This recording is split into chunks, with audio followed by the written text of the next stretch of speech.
Hello and welcome to Watching Movies Late at Night. Tonight we're going to take a look at House of Wax. House of Wax? More like House of Ass! No, really, this movie sucks a whole bunch of ass.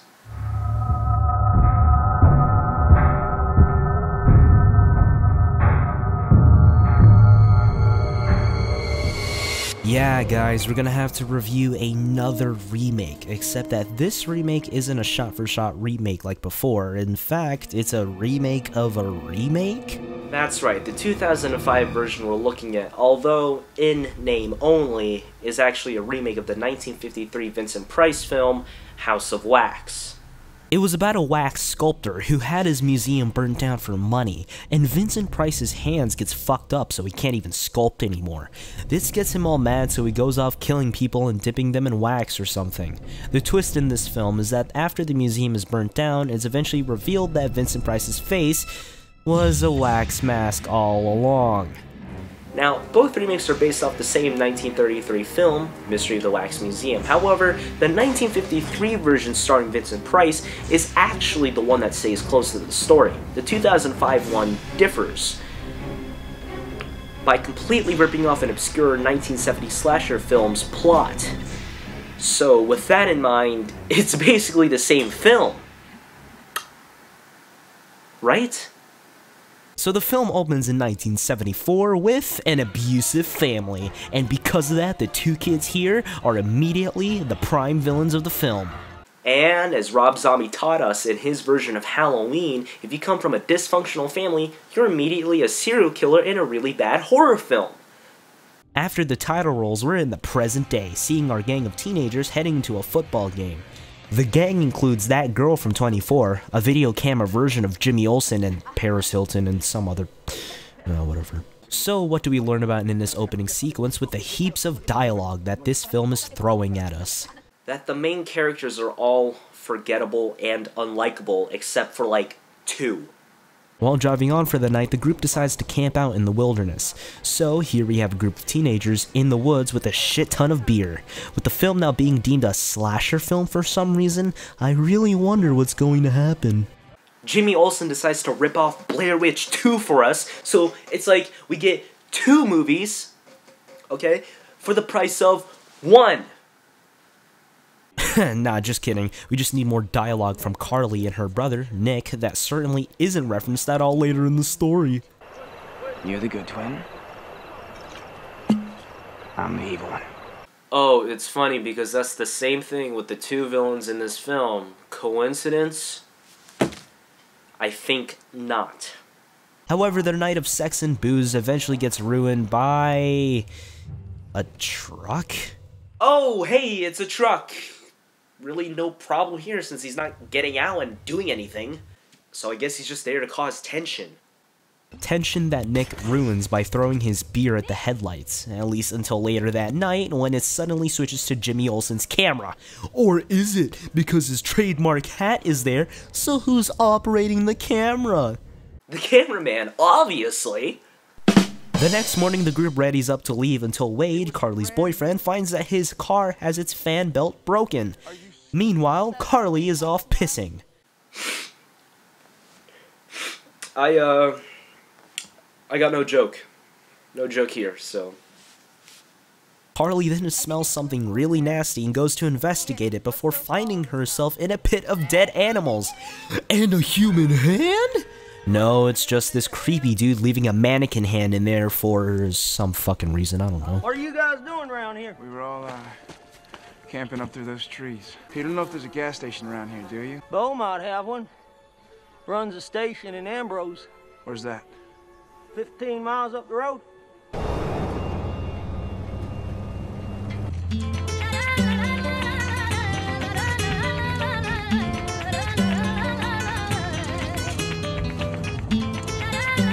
Alright, nothing suspicious about this guy. Alright, so let's get in his truck, and it's not like we could just follow his truck to town or have him follow us to town or whatever. No. We don't want to be safe. We want to be idiots. So let's get in his truck and hope for the best that our friends don't become wax sculptures or anything.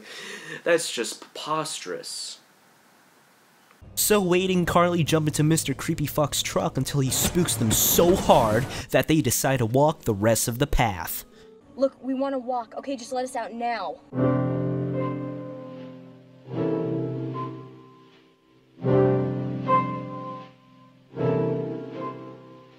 Try and do something nice for someone. Look, man, it's not like that, all right? We appreciate it. Yeah, I can tell. And we'll never see that character again.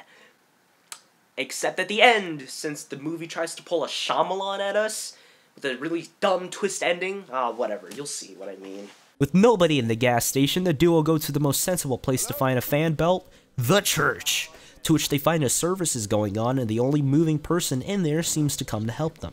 We need a fan belt. And by the way, if you already know the ending to this film, then that makes this scene and a whole ton of others way more dumb.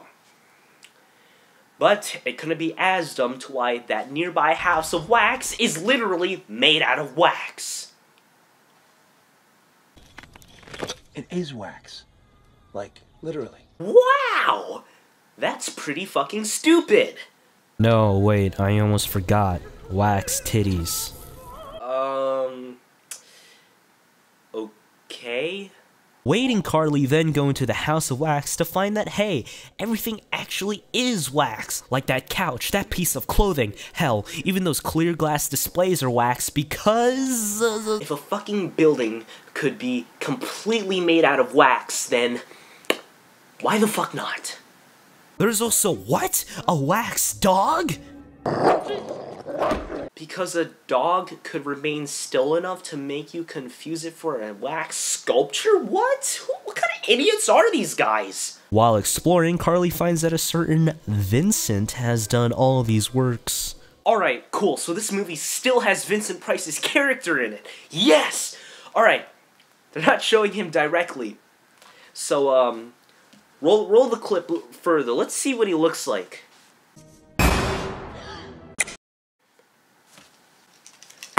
What?! Meanwhile, it cuts to the other characters pissing. Okay, first it was Carly, and now this? The hell is with piss in this film? What the fuck? In the gas station, Wade couldn't find the right fan belt and was about to leave until Bo, the only guy that seems to move in this town, comes back saying that he has the right one in his house. What the fuck? How does that make any sense? Why would he have the fan belt? What's at your house? Oh, I get things delivered there when I'm not here. Look, if you want to hold on to the 16, that's fine by me. No. Okay. Damn clips, keep cutting me off. So, our reward for lasting through that was dialogue telling us what we already know at this point. Holy shit, we fucking get it! We fucking get it, movie! Good twin, bad twin, why so? Why? God, shut up! Okay, I'm sorry. So Bo lures them to his house, however while there, Wade decides to use the bathroom, and since House of Wax is now a slasher flick, he wanders around like an idiot and gets killed off by Vincent Price.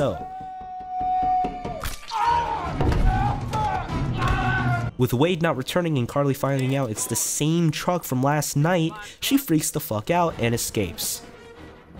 Meanwhile, we're gonna see how Vincent actually sculpts. We'll finally see the secret behind the wax sculptures. You know, I always wanted to be an artist, and I always liked wax sculptures. So, Vincent, give us a tutorial.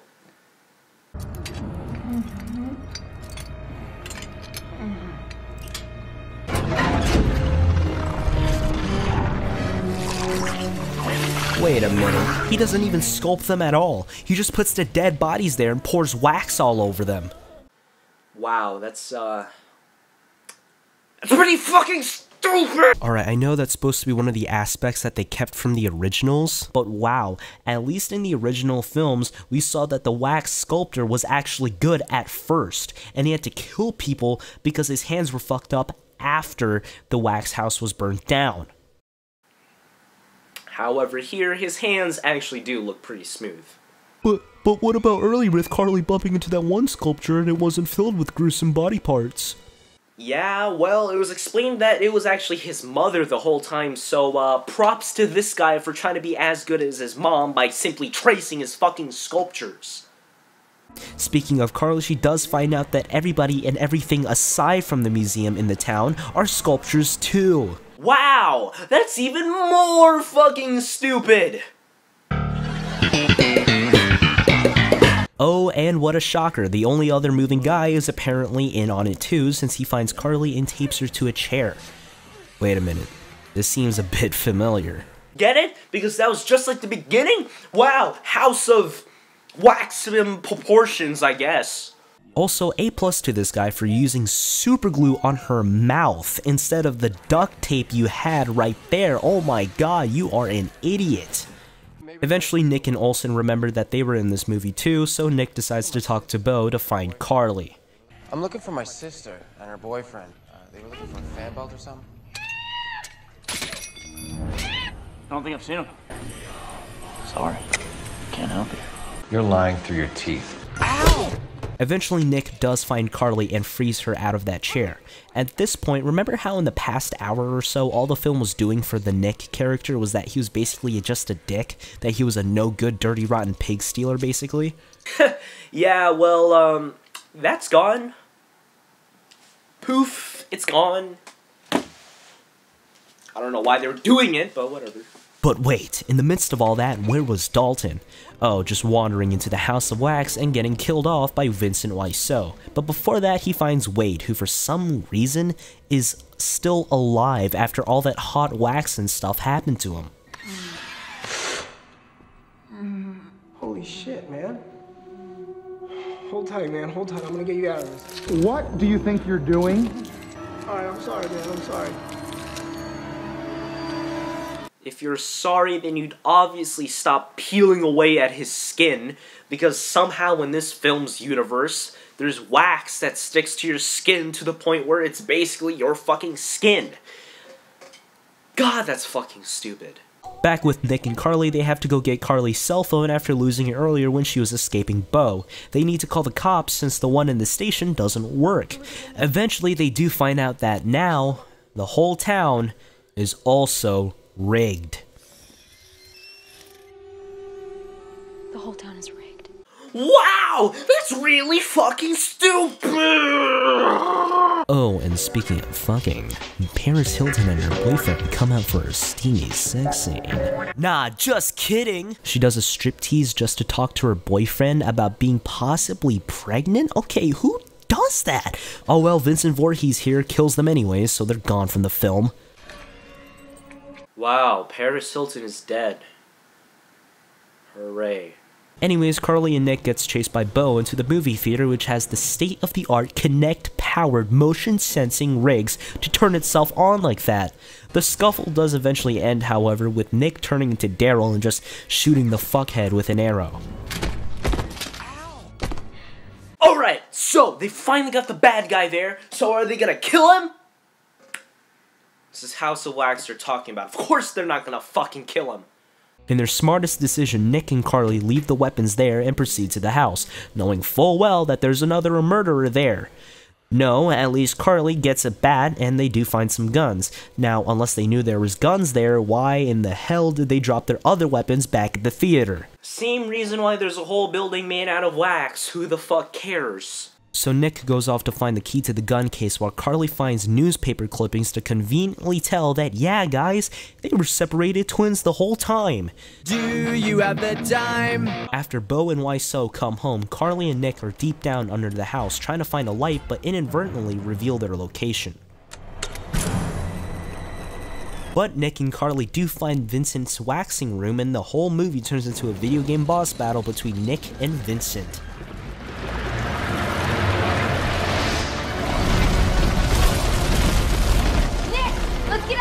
After that, the battle ascends to the main House of Wax, now with Bo jumping in. Oh, and Carly helps out too with that baseball bat of hers.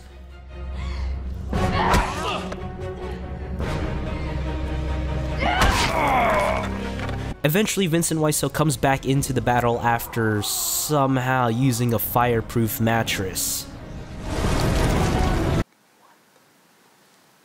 Vincent, now pissed off, chases Carly, who goes up the stairs despite the front door being probably nearby.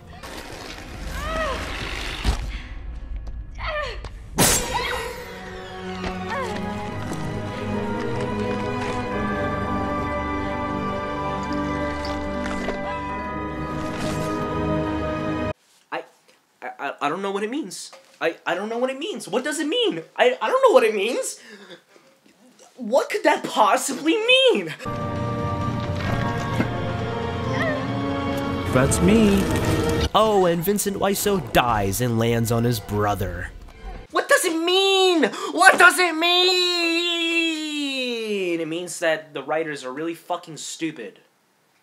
So Nick and Carly escape by digging out of the museum, and in the next morning, authorities come up to clean the mess. Nick and Carly are then driven out of the town before they're informed that there was a third brother the whole time, and then the weird creepy dude from before is waving at them, implying that he's the third one, of course. So, what does Carly do? Does she yell out that, hey, that guy over there, sitting on the truck, that could be the third brother you guys are talking about? Does she say that? No, she fucking doesn't. And for once, I'm actually glad that she doesn't, or else this film could have went on for even fucking longer! House of Wax was a mess. The characters were like most other generic slasher flick stereotypes, with the sex-crazy teenagers, the outsider dork, and other whatevers I'm not even gonna bother listing. However, I would like to credit this film on something. Visually, the film actually does look super rad. The sets and scenery that the film gives of an empty ghost town and the final battle actually look pretty fun to watch. Plus, the hallway that has faces plastered on the walls is creepy, but gets ruined once you actually think of the film's characters. Like, why would he even have faces on the walls aside from being creepy? Nobody else has access to the hallway except maybe Beau, so what's the point, except for Vincent Tussaud's self-interest? Is he really a creepy person? Yeah, I wouldn't think so. I just think he's really obedient and loving towards his brother is all, and not really fucked up. However, he did come from an abusive family, so that answers that. I hope you guys had fun. We've been watching movies late at night, and I hope to see you guys at Bonsai, motherfucker! Oh, yes! Alright. So, time to prevent this war and save all of mankind.